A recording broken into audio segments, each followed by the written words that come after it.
was being hailed as a historic moment on a day when the new parliament was inaugurated in a way, in the sense that all the new MPs, all the member of parliaments, they walked from the old parliament building to the new parliament building. And this women's reservation bill was tabled. And if you look at the highlights of the bill, of course, 33% reservation will be given to the women in parliament and in the state assemblies, but no mention of the Rajya Sabha. Then out of this 33% reservation, 1/3 of the quota will go to the SC and the ST women, but no mention of the OBC women, and which is why parties like BSP and Mayawati have been clamoring that this quota should be widened to 50% and a respectable position should be given to the OBC women.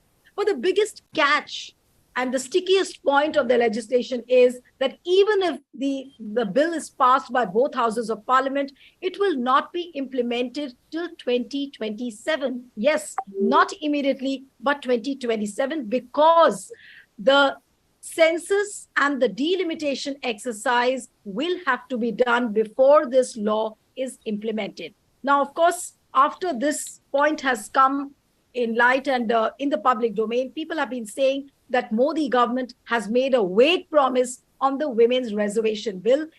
He has belittled the women. He has shown hope and despair both at the same time to the women, because women cannot enter parliament till 2027, till the time, of course, the census and the delimitation exercise is not complete. Now, when is the Modi government going to undertake the census? Nobody knows. When will the delimitation exercise be complete? We have no answers on that. So is this Modi government's biggest jumla so far? And has he just made a vague promise just to make the noise before the state assembly elections? Joining me now is Javed Ansari, senior journalist and editor. So thank you so much for joining. We have Kavita Srivastava, who's a renowned social activist, who's been a very active participant as far as the women's reservation campaign is concerned. Thank you so much, Kavita. We have Abbas Haider with us, who's a Samajwadi Party spokesperson. Thank you so much. We have Vinod Shukla, who is a political commentator. Thank you, Vinod, for joining. And I can see, yes, Pushpraj Deshpande, the director of the Samrit Bharat Foundation, is also with us. Thank you, Pushpraj, for joining. And let me begin with Javed Ansari. Javed, how would you see... Neelu, let me interrupt you. Today, you must begin with Kavita ji. Today is her day. Okay. As the only women representative on the panel, start. It makes two of us, Neelu and me. Okay, Kavita. No, I thought Javed has to go early, so that is why so I'll speak. So I'll go to Kavita first. That Kavita, is this really a historic day which women need to celebrate? I think it's a very, very significant day, and we're very happy that it took 26 years, since 1996, when Geeta Mukherjee-led committee gave its recommendation, actually building on the Status of Women in India Committee of 1975, which had Dr. Veena Mazumdar and Lotika Sarkar give a dissent note that there should be women's reservation. So it took 20 years from 75 to 96 for building a consensus, and then it has taken so many other years. We've always said, when there is a political will, there is a political way. However, having said that, I have a lot of problems with a lot of things on this. I don't like the name. I'm sorry, we sort of worship, we've always maintained that ना हम देवी हैं ना दासी हैं, हमें बराबरी का हक चाहिए. So, all this, and especially in India, when you have a Bilkis Banu, and I could just go on and on about what happens to women. Right. And then what preceded the placing of the bill was that, that it is now being dedicated to the mothers, daughters, sisters. But there are others also who don't want to be recognized anyways. So I don't like the name of the bill. I wish it was simply... viewers, I'll just interrupt you here for the viewers who do not know. What we knew as the Women's Reservation Bill now is known as the Nari Shakti Vandan That's what the name of the bill is. Adhiniyam. Nomenclature. Vandan Adhiniyam. Adhiniyam. 2023. That's a new name of the bill. Yes. Yes, Kavita. And this is clearly RSS lexicon. You know, we know it. It's RSS lexicon. Even we saw it earlier in that Nyaya Sanhita and all that. Now, anyways, moving forward, we're very glad that, we're going to have 33% reservation to start with. And we hope that it'll become 50 in the Lok Sabha. However, just bypassing the Rajya Sabha, how can you have that kind of difference? All platforms, all constitutional legislatures, whether it be the Lok Sabha, the Rajya Sabha, or if there are bicameral houses in the states, it should just be for those who are running election. At the end of the day, the upper house is extremely important. It has a very specific role, and denying women from that place is extremely problematic. So that's my first problem. And very quickly, yeah. Unless you want to answer the question. Yeah, completely.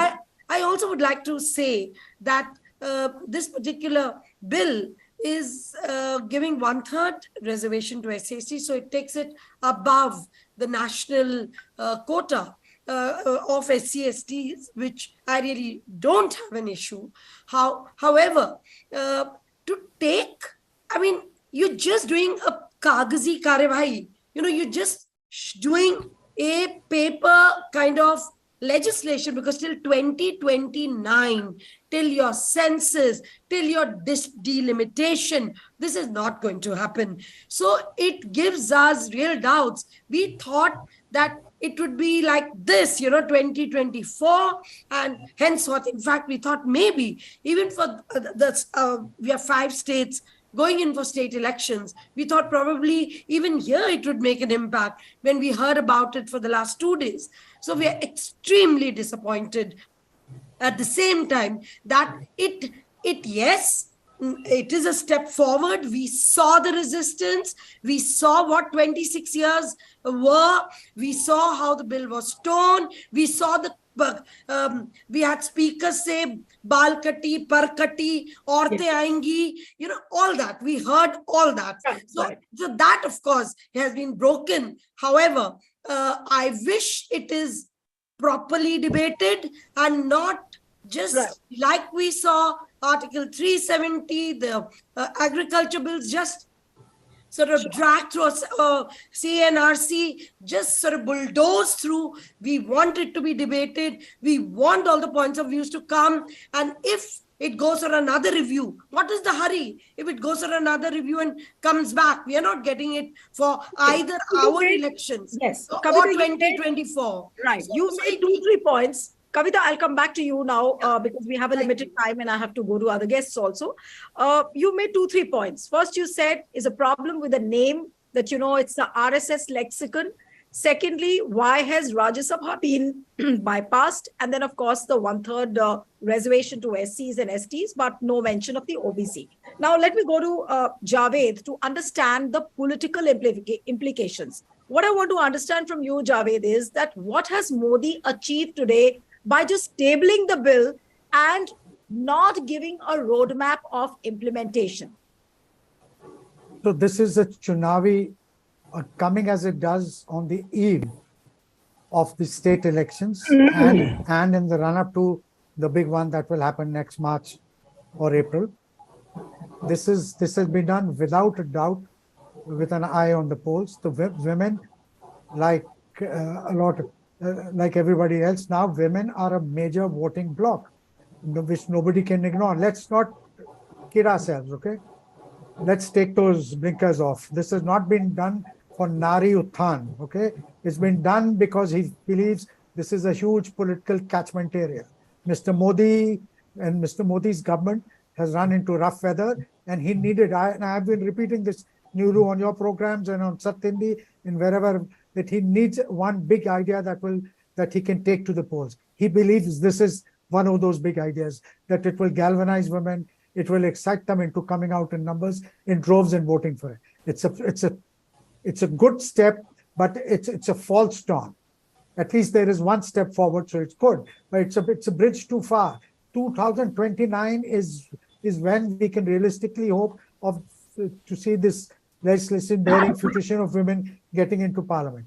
Who knows? 2029 is too far away. 6 years down the line, how many of us will be around? How many of us won't be around? What shape and form the country's politics will take then? And then, what was the tearing hurry? The tearing hurry was elections. Otherwise, he would have thought this through and found a way to include OBC women, just as SC/ST women. This is a huge lacuna. And people say that no, in the interest of women, this should be passed unanimously. No, it should not. People must raise this concern. This is an absolutely genuine concern. What about people from weaker sections? Why must they not get representation? Can this be a spoiler also as far as the social engineering behind the OBC vote catchment is concerned? Because Modi government does try and reach out to the OBCs as well. Could this play a spoiler also? Yes. Tomorrow, purely for argument's sake, what happens when tomorrow the India Alliance presses for a caste-based census? Demands for a caste-based census will now grow louder. It was only Mamata Banerjee's intervention which prevented the India Alliance from formally lodging, formally asking for a caste-based census. Now that demand will go much louder. There will be pressure on others to fall in line. Why must OBCs, why must minorities be left behind? Why must tribal women be left behind? Why should they not be? Mr. Sharad Pawar late Sharad Yadav used a very despicable terminology. But what he meant was that instead of saying Parkati, what he meant was he ought to have said that women from the elite classes, women from the upper classes, well-heeled women will avail of this, whereas women belonging to the OBCs, to the minorities, to other backward communities will not find adequate representation. So political empowerment must also include these people. Otherwise, it will be inadequate. And the very fact, and I do believe that this government has not thought this through. They've just done it so that now that their PR machinery will go into an overdrive and claim credit and say that, suddenly we promised the moon. And look, already they've been pouring milk over his head. Tomorrow they'll start pouring honey. Right. Let me come to Abbas Haider now, and let me also share it with the viewers that if you look at the bill, it's a 6-page bill. And if you look at page 4, it shows the statement of objects and reasons behind the bill. And of course, they talk about the fact that BJP spokespersons have been saying that, look, we introduced Mudra, we introduced Ujjwala, which was part of the financial inclusion. Now they are moving one step forward, and that is towards the political inclusion. Abbas, what are your thoughts on that? Just look at the statement of objects and reasons. If you look at the bill carefully, what would you say? From financial inclusion, if they are moving towards a political inclusion, and the kind of rhetoric which they will build around the constituency and the vote bank they are trying to consolidate, is it not going to ring loudly, and will it not make positive sound for the Modi government? Abhiluji, I totally agree with what Javed Sahab has said, that it is purely for political motive. And let me tell you, Samajwadi Party has always stood for women reservation when it includes, social justice. And what we can see through this 6-page bill, that it does not include social justice. It is against the social justice. So this should not happen, that only the haves should get benefit of this bill, which is apparently it's going to take a long, because this is a constitutional amendment and it needs to be passed in more than half of the state assemblies. Bharatiya Janata Party has got 9.5 years of time, which was enough to get it passed much earlier and got it passed in all these state assemblies. And they have got like more than 50% state assemblies. They have majority, so they could easily did so. In 2021, the census is still pending. They have not yet started with it. So how come they are going to do? It is just like another jumla. It is like if you can pass a bill in the parliament that says by 2029 we are going to give 1 crore rupees to every citizen in their bank account. It is just like that. I mean, Bharatiya, what is this? Because the ideology of RSS and Bharatiya Janata Party has been anti-women. We all know that. And now doing this, getting this bill all of a sudden, and not even publishing the agenda to the opposition and taking the consent getting it into the parliamentary committee so that a consensus could be built in this bill. So this has not happened, as we could see. So I think Bharatiya Janata Party's motive, and women are much smarter than men, I must say, and they know this. They know the intent of Bharatiya Janata Party. They're not going to vote for Bharatiya Janata Party. Right. Okay. Now let me come to Vinod, and then I'll come to Pushparaj. Vinod, I really want to know from you that PM Modi must have thought that this is going to be a historic step on a day when you enter the new parliament, and then we bring in the women's integrity through this bill, and we try to talk about the women empowerment. But at the end of the day, don't you think that BJP government has made a fool out of itself, if I may ask you very candidly, by what it has done? Now, if you talk about the census, you talk about the delimitation exercise, don't you think that that should have been the first step? Then you could have thought of the women's reservation bill, if you knew at all that this would not be implemented immediately. Yes, Vinod. See, Neelu, you can have any argument to oppose this, to say that this is a foolish decision. But thing is, if you want to bring a bill like one nation, one election, so that anything is not made election issue, that is also opposed. So you have opposition parties will keep on opposing Modi, and that's what they are doing. They will talk about OBC reservations and minority reservations. That will happen. You know, obviously, if BJP is political, if Samajwadi Party is opposing the bill, then that is not opposing, that is welfare, that is empowerment. And if Congress has brought this, that was not politics, that was empowerment and welfare. If BJP has brought in, that is politics. So these kinds of arguments will go on and on. But I don't think, obviously BJP is doing for some political gain. Every political party does that. So what is the problem if BJP does the same? But people are questioning the intent of the Modi government. When you knew that you will not be able to implement it immediately, so your roadmap is now shifted, your historic step is now shifted to 2029. So you are leaving the women into despair. No. Does it not shatter the hope of the women? If women's hope is not shattered from past 26 years, it is shattered in just 5-6 years, and that is hypothetical. What will happen after the bill is introduced and passed? That we are discussing. That is our opinion. What is the roadmap that let that bill come? It is introduced, but let it come in get passed. Then in then both the houses will have to pass it. So this is hypothesis, and hypothesis what we want to see, and how we want to criticize that. No, but Vinod, don't you think that it belittles the women? You talk about empowering the women by politically including them in parliament and in state assemblies, but at the same time you say that you will have to wait till the time the census and delimitation exercise is not complete. And when will that happen? Nobody knows. It's all in a limbo. No, that's what I'm saying. It was not belittling when the bill was not getting even introduced, not getting passed, and all kinds of opposition were made in the parliament, in both the houses. So that is not belittling. But if BJP has introduced something and things are not yet clear how they are going to take it forward, you are saying that BJP is belittling women. So these kinds of arguments will come. The way you are saying that this is an election motive, every political party is saying so. You admit to the fact that Narendra Modi has gotten this women's reservation bill to consolidate the women vote bank in the coming assembly elections. Are you saying that? No. What I am saying, I said clearly. I am simply saying that every political party has been doing politics on women reservation bill.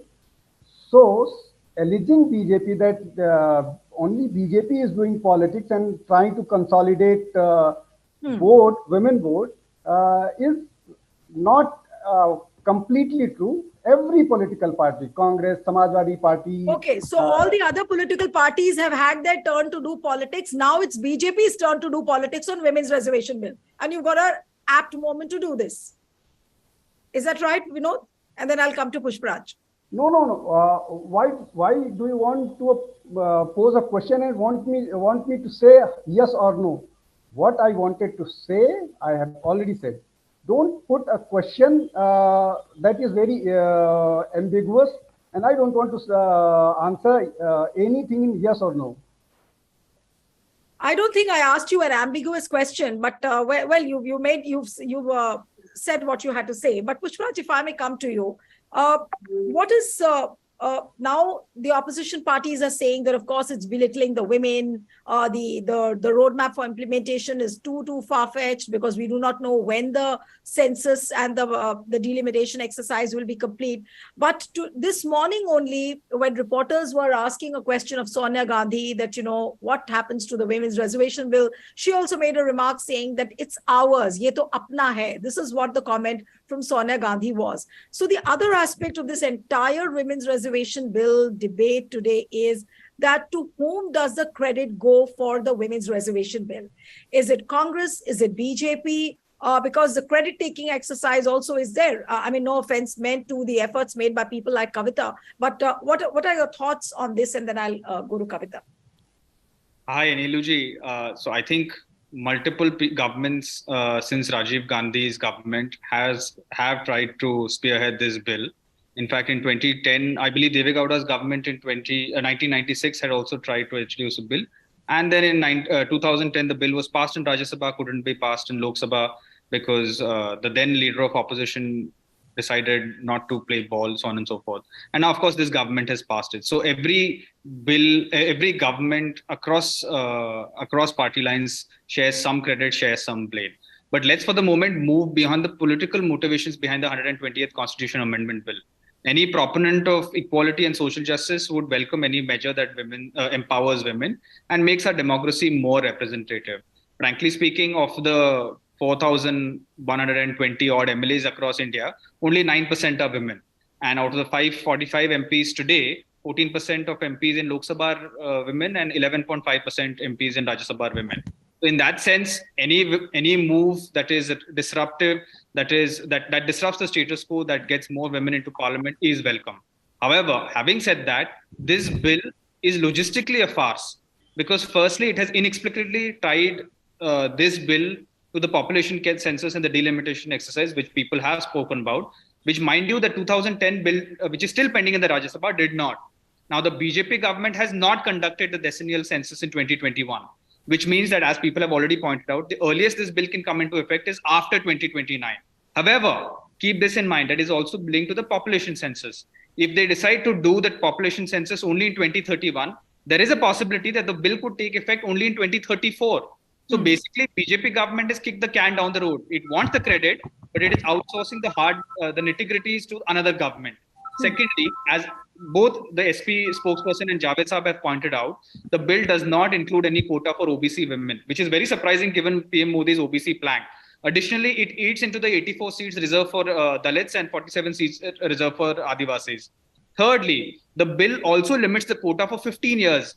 Now, Kavita ji will attest to this. If the experience of reservations to panchayats and municipal corporations teaches us anything, it takes a lot of time for any affirmative action program to come into its own, simply because of patriarchy. I mean, we have this whole number of shows we've had on Sarpanch Pati or Sarpanch husband. It's a whole trope. So the fact is, if women are elected twice or thrice, then they start coming into their own. Not because they are unable to do that before that, but because they learn the tricks of the trade, they begin asserting themselves and become disruptive. So if my point here is that if you're serious about enhancing women's participation in politics, we need to let this bill function for at least 20 years. Finally, keeping aside the fact that this bill is going to be applicable either in 2029 or in 2034. If the BJP is really serious about empowering women, what is stopping them from implementing this within the political party themselves? Currently, I have the statistics here. Let me just pull it out. 1 second. The BJP has only, out of all its office bearers, national office bearers, only 14.03% of the BJP's office bearers are women. In the BRS in Telangana, there are only 2.5%. In the JDS, there are 0 women. Only 2 parties allow for a direct-indirect reservation. TMC in 2019 gave 41% of tickets in Lok Sabha to women. And in the Congress party's constitution, Article 6A Part A, gives 33% for women. Now, both parties have given reservations in some form to women. Will the BJP extend the same logic to its party organization immediately? What's stopping them now? Or to the RSS? Are we going to see a woman Sarchalak or even a Pracharak? Forget all that. Is there going to be a BJP president? Right. Leave that also. Will they allow Vasundhara Raje to call the shots in Rajasthan or Pankaja Munde in Maharashtra? This, frankly speaking, is a true test for BJP. If they're serious, let's start at home. Okay. Now let me come in for the brief comments to all of you one by one. Javed, I'll come to you first. Now, how does this situation, we've discussed what the situation of the bill is, what does the bill look like, and what are the intentions of the Modi government. Now, how is it going to play out in the next 3-4 days and also in the coming days when it comes to politics of BJP versus India alliance? Yes, Javed, over to you. So this rush to try and claim credit will intensify amongst political parties. There'll be a heated debate on the floor of the House and in both houses of Parliament. And I have no doubt that at the end of the day, this bill will be passed. This will be passed, but does that mean that it fulfills the needs, the aspirations that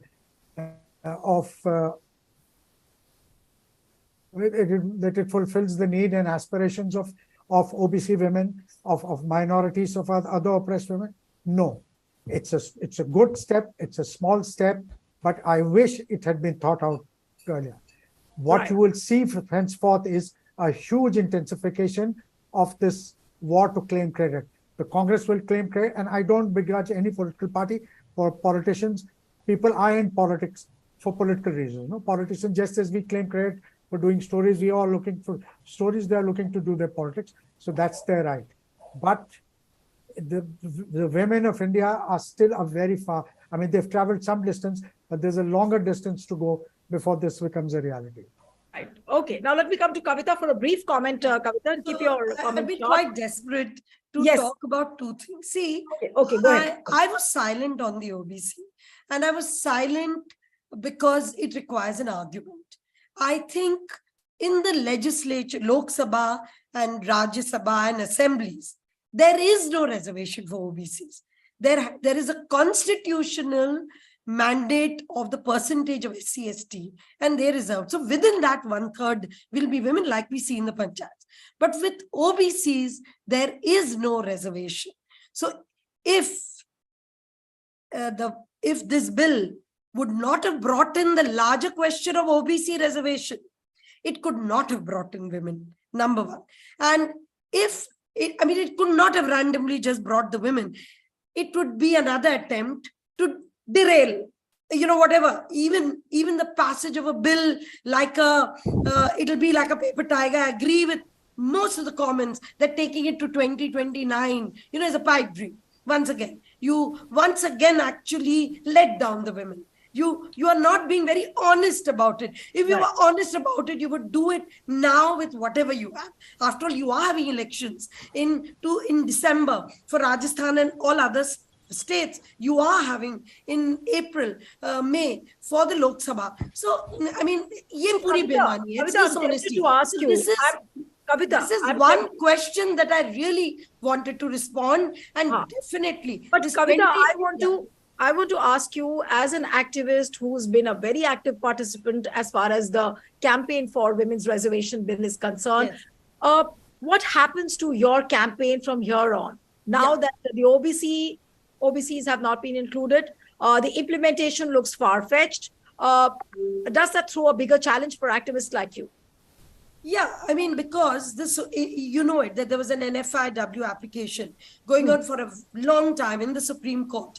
And the Supreme Court just took it up a couple of weeks ago and said, well, what happened? So, of course, they will have a reply regarding that. And then, of course, they will, the subject will close there. So for us, to once again wait, number one, for 2029, and as Pushpraj said, it could well go up to 2031. That makes sense, and then it goes up to beyond, could be the long wait. But more importantly, I think the agenda that the women's organizations kept alive, which we continuously are engaging with parties. What about internal party reservations? What about internally being honest with your women? What about giving space to the panchayat elected women right up to the parliament? Now, actually we will measure them.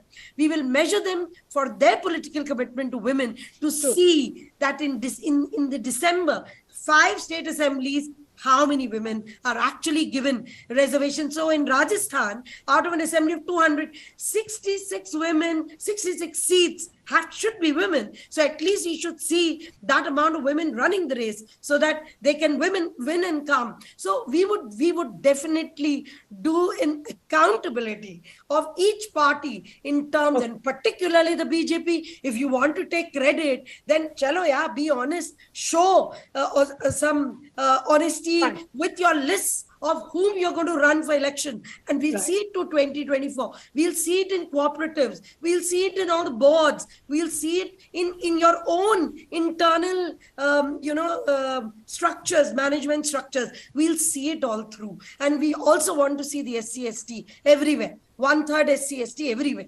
Okay. Now let me come to Neelu, Abbas. please excuse me. My co-panelists, please excuse me. I have to go. Okay, Javed sir. No Okay, disrespect meant to okay. Thank you so much. Thank you, Javed. But let me come to Abbas now. Abbas, I really want to know that what is the task now cut out for regional parties like yours? As what Javed pointed out, that, somebody pointed out, I think that, the clamor for the caste census will now enhance. So is this coming up as a big challenge now for you all, or will India Alliance be very, very clear and firm on its footing as far as the caste census is concerned? You have to unmute yourself. Abbas, you're muted. Yeah. Yeah, I'm so sorry. Neelu ji, basically, Bharatiya Janata Party was never ready for caste census. We have been demanding for caste census from day one. But Bharatiya Janata Party does not want to give their due to the SC/ST or OBCs for that matter. And even in this bill, we were skeptical that, aspirations of women of like OBC community, ST community, minority will not be addressed. And that is what actually has happened. And secondly, one more thing, because we have very brief time. So one more thing, basically, BJP and the current government is not giving a bill. Actually, it is just giving a piece of paper to the next government, which is going to come. That you have to do it, sir. We have done just a jumla, that's all. So this is what basically is happening, which all of our co-panelists have already said. Right. Let me come to Vinod. And Vinod, I'm going to quote what Prime Minister Narendra Modi said today when he was when he was just about to talk about the women's reservation bill. कि भगवान ने मुझे चुना है ऐसे पवित्र काम करने के लिए. This is what he said, that these kind of holy tasks have been given to me by God. Yes, he has bequeathed all this from the heaven, it seems. But what was he trying to tell the people? And whatever we have discussed so far, it very clearly shows that he's just trying to score a brownie point for political purpose, but no serious intent behind bringing in this bill. And in the course of that, he has ended up exposing himself more and more as anti-women. And of course, that includes RSS as well. How can I forget? I have seen sound bites of people like Abu Yogi Adityanath, who opposed the women's reservation bill in 2010. Then you had people like Tejasvi Surya saying that, I dread the day when women's reservation bill will come. And of course, the tweet was deleted. So what does it show about the BJP and the RSS on women's stand? See, Neelu, saying this, that RSS opposes women reservation bill and they are anti-women. Let me correct Pushparaj first. He said that women are not involved in RSS. There is Rashtriya Sevika Samiti, and he is from Maharashtra. You must be knowing. And Durga Vahini, you're forgetting Durga Vahini Sahib. But I'm not talking about that. I'm talking about the main organization, the RSS, the Pracharak, the Sarvakaya, and the Sarsachalam. That's what I'm talking about, not ancillary. Yes, Vinod. Pushparaj, have patience. Listen to me. Yeah, please. To respond to what I'm saying, not what you are thinking I'm saying. Yeah. Go ahead, Vinod. Let Neelu do like me to answer questions. You're not here to invite me a program where you are anchor. I'll answer every question of yours. Okay. So please have patience. Every time you does this is not fair. Okay, Lilu. So there is Rashtriya Sevaka Samiti that is exactly part of the RSS, and it is the same argument as why there is not a woman pope. So these lame excuses, these lame arguments doesn't fit here. So let's come to the point. You are saying that this is PM is taking credit that भगवान ने उनको इस काम के लिए भेजा है. He has the style of saying that. I am saying there might be some problem in the bill. I too disagree that they should not be given representation in Rajya Sabha. They must be given. That should be corrected. And now coming to caste census, the argument was being given. Kavita has also intervened that OBC and minorities, they cannot constitutionally OBC or other backward caste, they cannot be given reservation of any kind. It is class. So that is not included, that OBCs are not included just because of that. Okay, you can demand, any other government can do that by constitutional amendment. So that can be done. And now they are talking about caste census. BJP doesn't oppose caste census. Let caste census come. These Yadav-dominated political parties will be rejected. Only 9% Yadav are dominating OBC politics. Is this the way? Modi is not OBC. So these arguments are very good on television channels and for their political work. You are not scared that when the election campaign begins, then Modi's hollow rhetoric on the women's reservation bill will be punctured by activists and the India Alliance members? Let India Alliance first take every of its alliance on board on whether OBC should be given reservation or not. This is the problem for them. This is not a hollow. Rather, there will be infighting among India alliances on this issue. BJP is very clear on this. It's not any. There is no problem for the BJP as such on this. Rather, India will have INDIA will have problem defending their stance because Congress is saying something else, Samajwadi Party and RJD is saying something other. So this is actually the problem for them. They will be divided on this issue. Okay. Now let me come to Pushparaj for the concluding comment.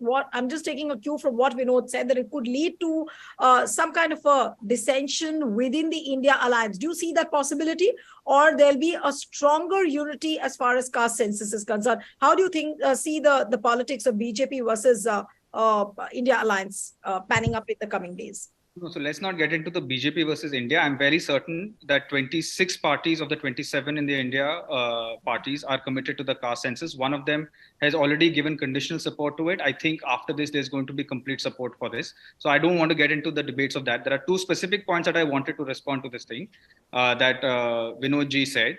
One was regarding the OBC caste census. The BJP has in the floor of the House in Parliament, as well as in the Supreme Court, said that it will not conduct the caste census anytime in the future. That is one very clear thing. And the second thing is that he also spoke about the Rashtriya Sevika Samiti. I'm from Maharashtra. He pointed about that. It has 1 lakh members across India. The RSS claims to have 60 lakh members across India. Do the maths. That's less than 1.6% of the total listing. Now the BJP, and this does not take away the fact that there is no office bearer in the RSS's main ranks or in the BJP's top ranks. There is no party president from the BJP who has been. Don't interrupt now. Now, what is this thing? Now you don't want to maintain the same thing. Now you don't have the patience now, Vinod ji. At least practice what you preach. Since you have greater morals than everyone else, at least practice what you preach. Let me speak now. I'm practice what you preach now. Let my principles be taught, but you practice what you preach. that this is how it impacts your thoughts. Okay, just want. I'm saying, let you practice what you preach. Don't interrupt when I'm speaking. No, I just wanted to tell you that how this. That's what even I was trying to do. When I started, you started doing the drama. Let's relax now.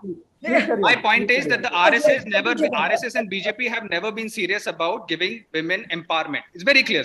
They feel that they need to stay behind the pardas. They are basically symbolic props to say, "हाँ कुछ तो औरतें तैयार है इसमें." That's all. Otherwise, out of their Rashtriya Sevika Samiti, explain this, facts and figures. You check the website. 1 lakh members in Rashtriya Sevika Samiti, 60 lakh members in RSS. Do the maths. And how many of them have been Sarsachalaks in the last 75 years? Last 100 years, sorry. It's going to be 100 years next year. How many of them have been Sarkarbaya? How many of them have been how many of them have been prime ministers?